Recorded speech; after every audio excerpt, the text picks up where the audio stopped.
thou knowest, as every man knows, of India's 7 kings. Farsadan possessed 6 kingdoms. He was sovereign, generous, rich, bold, ruler over kings. In form, a lion. In face, a sun. A conqueror in battle, a leader of squadrons. My father sat on the 7th throne, king, terror of adversaries. Saradan was his name. Not underhanded in the destruction of enemies, none dared offend him, either openly or secretly. He hunted and made merry, careless of fate. He hated solitude. It created hosts of cares in his heart. He said to himself, "By conquest I have taken from foes the vicinage of the marches. I have chased them forth everywhere. I am seated in power. I have pomp and might." He said, "I will go and enjoy the favor of King Farsadan." Farsadan, on hearing those tidings, made great jubilation. He sent a message, "I, ruler of the lands, give thanks to God, because thou, a king like me enthroned in India, hast done this. Now, come, I shall honor thee like a brother and a parent." The king and the sun-like queen had no child. For this they were sad.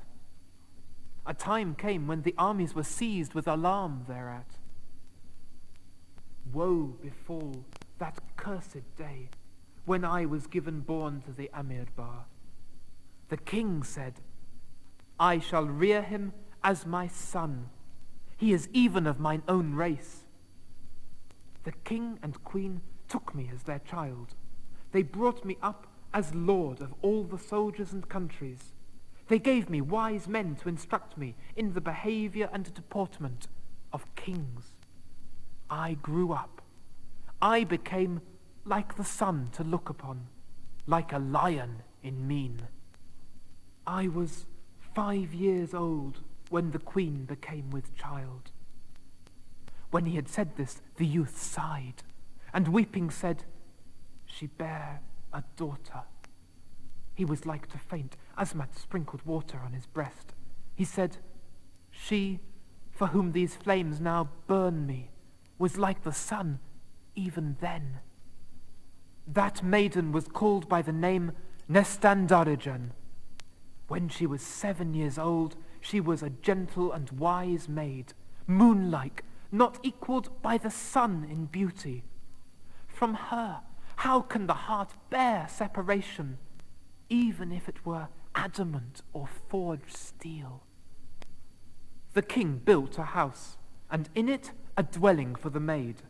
For stone he used bezoar, cut jacinth and rubies. In front was a little garden, and a fountain of rose water for bathing. There abode she for whose sake a furnace of flame consumes me. Davar was the king's sister, a widow who had been wedded in Kacheti. To her the king gave his child to be taught wisdom. One day the king and I had come home from the chase, and he said, "Let us see my daughter." He took me by the hand. Does it not surprise thee that I live when I remember that time? I saw the garden, fairer indeed than all places of delight. The voice of birds was heard, sweeter than a siren's. There were many fountains of rose water for baths. Over the door were hung curtains of cloth of gold. Asmat drew aside the curtain. I stood outside the curtain. I saw the maiden. A lance pierced my mind and heart. Asmat came. I gave her the partridges. She took them from me who was burned with fire. Ah, me! Since then, in eternal furnace I burn. They took in the partridges. I could make no way for myself. I fell, I fainted, force was fled from mine arms and shoulder. When I came back to life, I heard the voice of weeping and woe. The household surrounded me like one who is embarking on a ship. For 3 days was I in the palace, neither alive nor dead. Then understanding came back to me. I remembered what had befallen me. I said, "Alas, in what a plight am I, despairing of life." I prayed the Creator for patience. I ventured to make a discourse of entreaty. Then I began to pay the joys and debts of the world. I strove, but could not keep myself from melancholy. I thought on her. The fire burned into a larger flame in my heart. I took my comrades with me. I sat down. They called me an aloe tree. I drank and feasted to hide my misery and grief. I saw the letter. It was from her for whom fire consumes my heart. The sunbeam wrote, "O lion, let not thy wound appear. I am thine. Die not, but I hate vain fainting.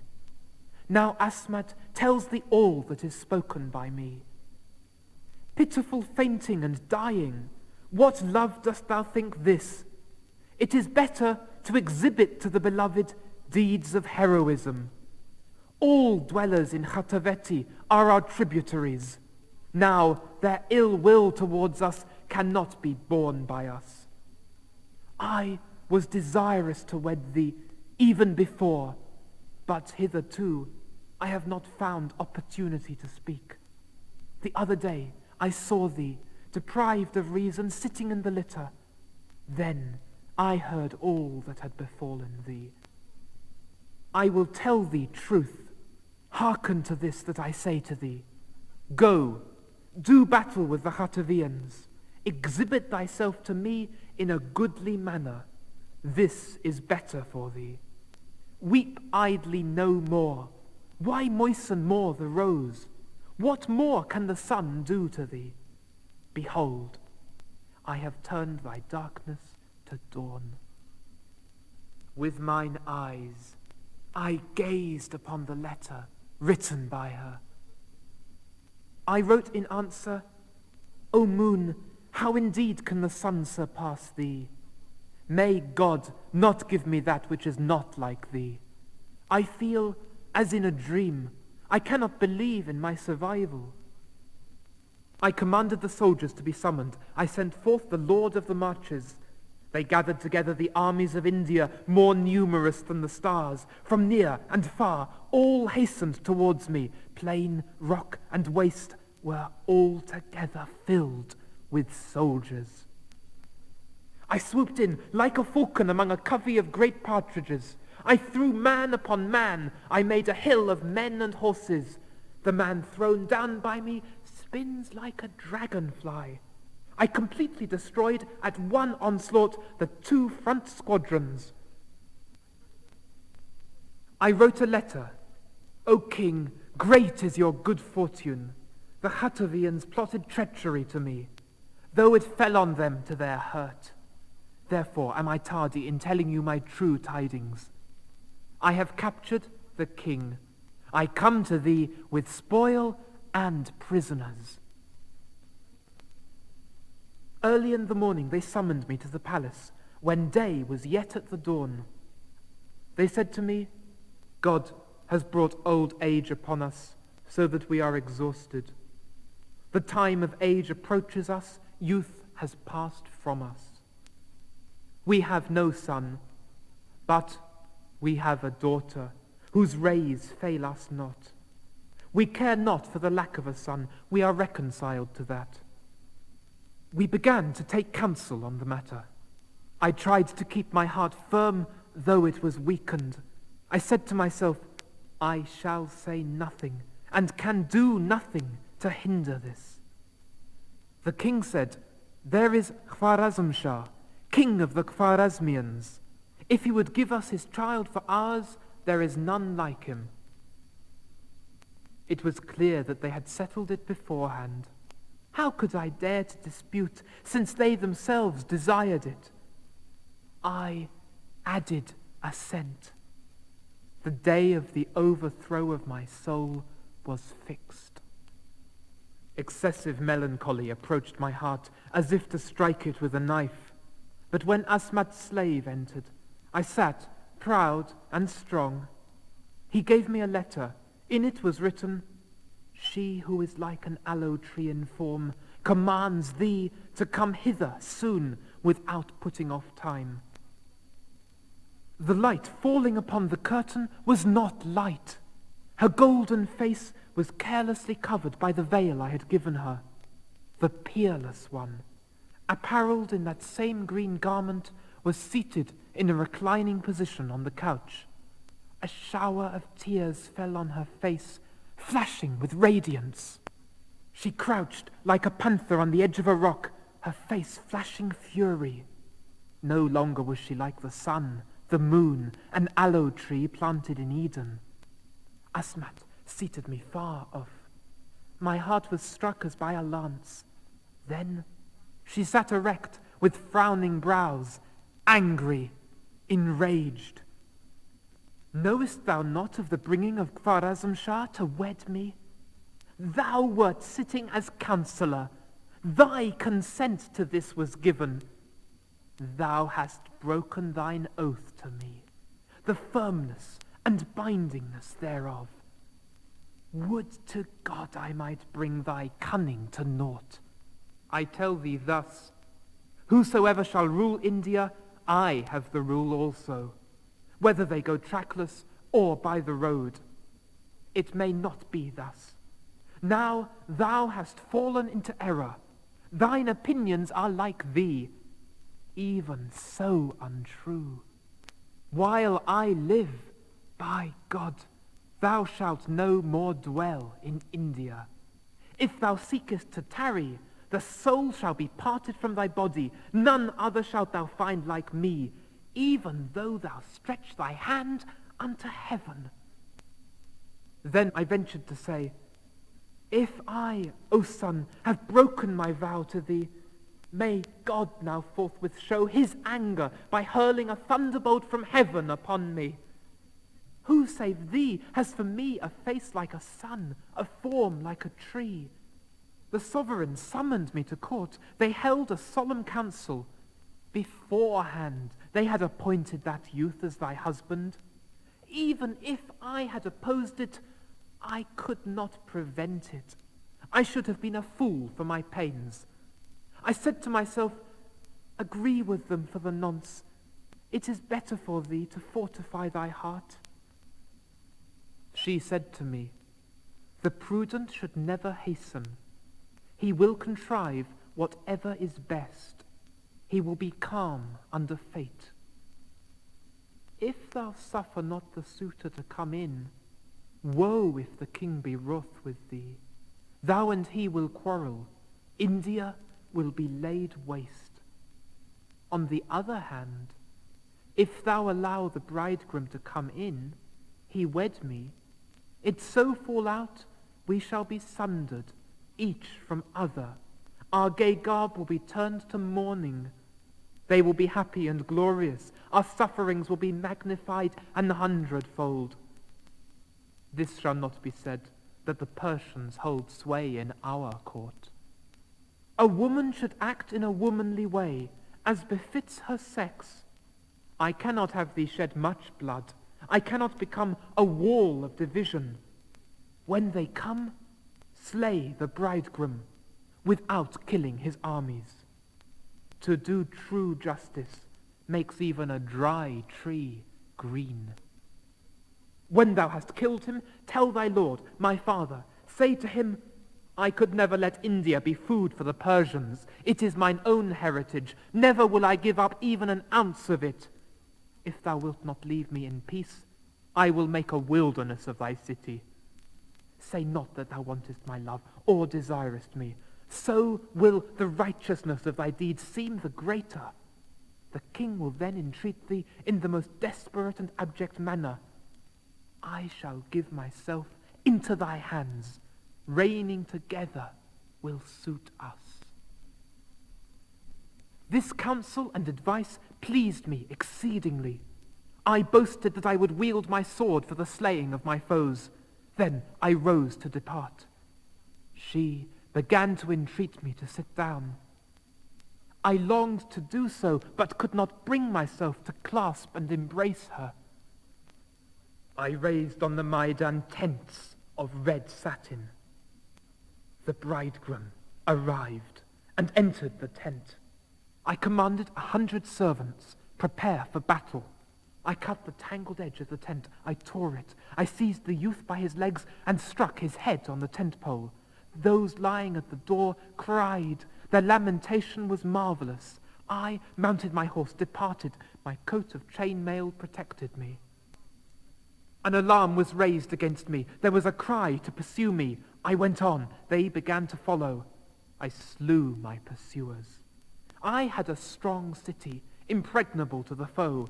I reached it in safety, pleasantly, unhurt. I arose at daybreak. I apparelled myself when night dawned into morn. I saw 3 lords sent by the king.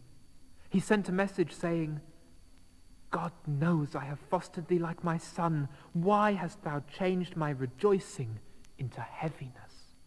Why didst thou make Khwarazm Shah's innocent blood to fall on our house? If thou didst desire my daughter, why didst thou not tell me so? Thou hast made life distasteful to me, thine aged foster father. Thou thyself hast brought it about that thou remainest not with me till the day of my death.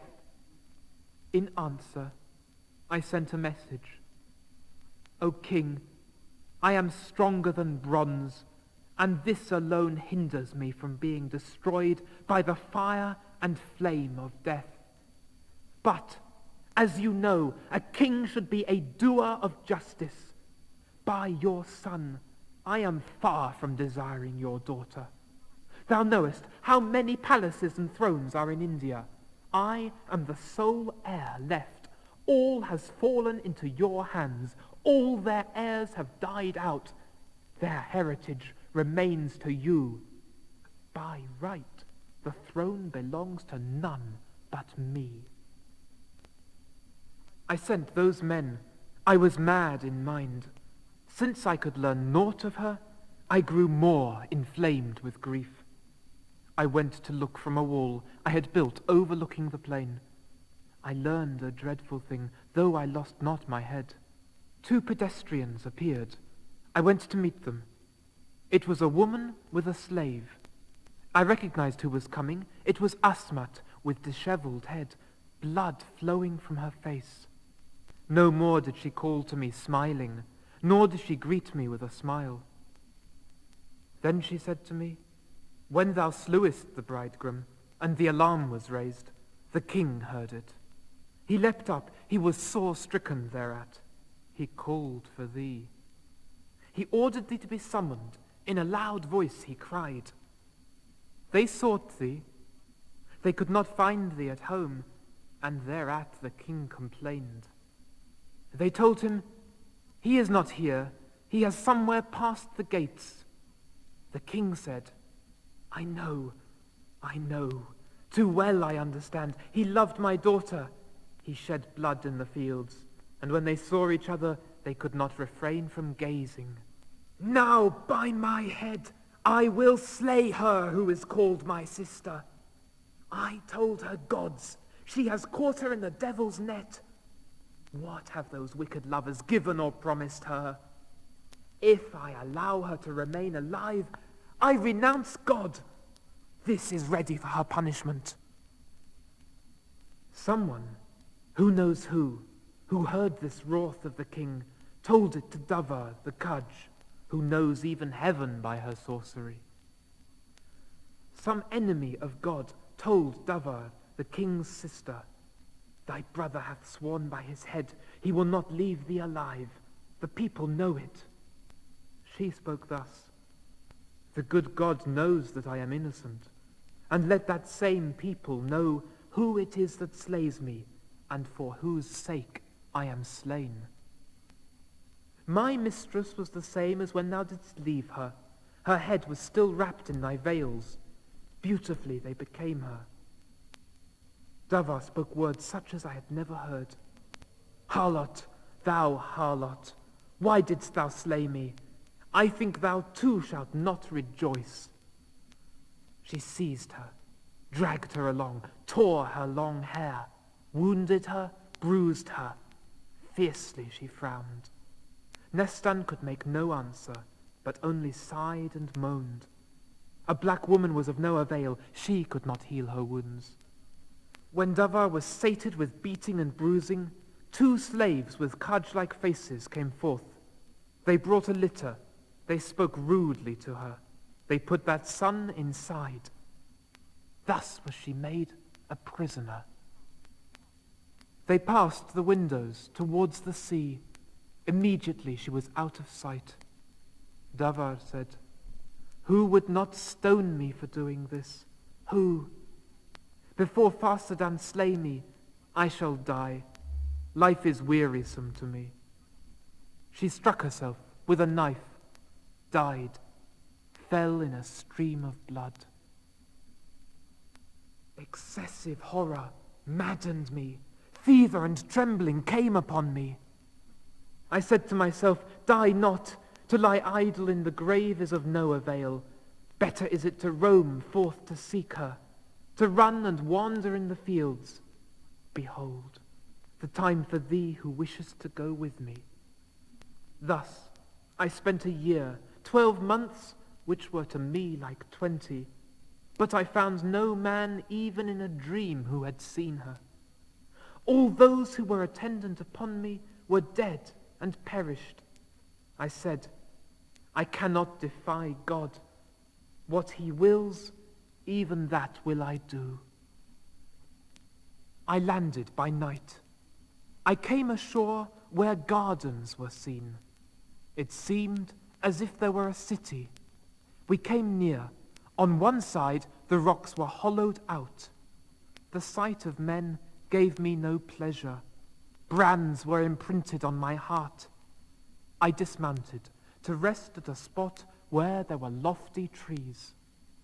I heard a shout. I looked round. A knight cried out haughtily. He was galloping along the seashore. He was hurt by a wound. His sword was broken and soiled. Blood flowed down. He threatened his foes, was wrathful, cursed, complained. He sat upon a black steed, the same which I now possess. Like the wind he swept along, enraged, wrathful. I sent a slave to tell him I was desirous to meet him. I bade him say, "Stand, declare unto me who angers thee, O lion." He looked me over and said to God, "How hast thou made such a tree?" Then he said to me, "Now will I tell thee what thou askest me. Those enemies whom I had hitherto esteemed as goats have proved lions to me. They fell upon me traitorously while I was unready. I could not don mine armor. Nearby is the city of Mulhazanzari, which belongs to me. My name is Nuruddin Pridon. I am the king ruling there. Here, where ye are stationed, is my boundary. I have little, but in all its parts it is of excellent quality. My grandfather shared his territory between my father and uncle. In the sea is an island. This, he said, was my share. It had fallen into the hands of that uncle, whose sons have now wounded me. The hunting remained to them. I did not give it up to them. They quarreled with me. Now, that will be whatever is God's will. I think my blood will not be unavenged. May I have the power to bring my boast to fulfillment. I will make their existence a lamentation evening and morning. I will call the crows and ravens and make a banquet of them." He was healed and able to fight and use horse and armor. We prepared galleys and the number of a host of troops. We crossed the sea. We landed. Mounted, they threw themselves on us. Again we engaged. There began the vicissitudes of battle. Pridon's bravery and agility pleased me then. In warfare, a lion, in face, a sun, that aloe tree fought.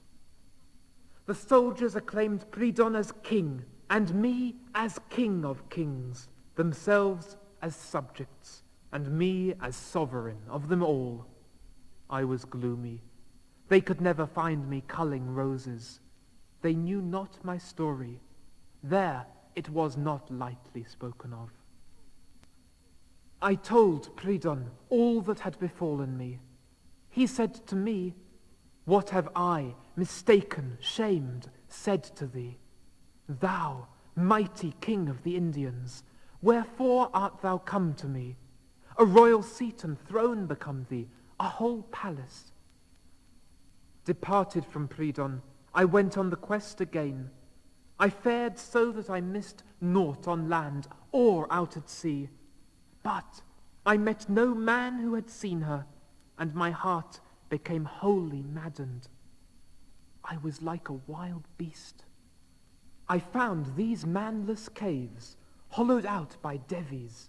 I combated them, I destroyed them. They could by no means prevail against me. They killed my slaves, ill had they buckled on their coats of mail. Fate made me gloomy, her showers again bespattered me. Behold, brother, since that day am I here, and here I die.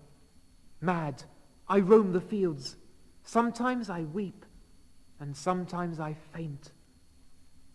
This maid will not abandon me. She too is burned by fire for Nestan's sake.